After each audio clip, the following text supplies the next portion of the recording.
Lucas 17:26 hanggang 37 ang mabuting balita ng Panginoon ayon kay San Lucas.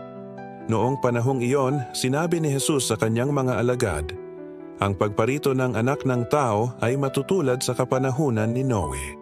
Noon, ang mga tao ay nagsisikain at nagsisiinom, nag-aasawa, hanggang sa araw na sumakay si Noe sa daong. Dumating ang baha at namatay silang lahat. Gayon din noong panahon ni Lot.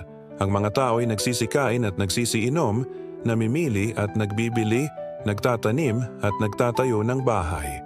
Ngunit ng araw na umalis si Lot sa Sodoma, umulan ng apoy at asupre at natupok silang lahat. Gayon din sa pagdating ng anak ng tao. Sa araw na iyon, ang nasa bubungan ay huwag nang bumaba upang kunin ang kanyang mga ari-arian sa loob ng bahay. Ang nasa bukid ay huwag nang umuwi. Alalahanin ninyo ang nangyari sa asawa ni Lot.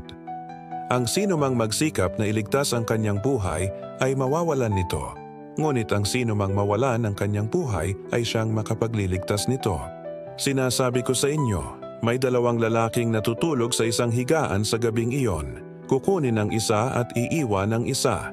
May 2 babaeng magkasamang gumigiling, kukunin ang isa at iiwan ang isa. May 2 lalaking gumagawa sa bukid, kukunin ang isa at iiwan ang isa. Saan po, Panginoon? Tanong ng kanyang mga alagad.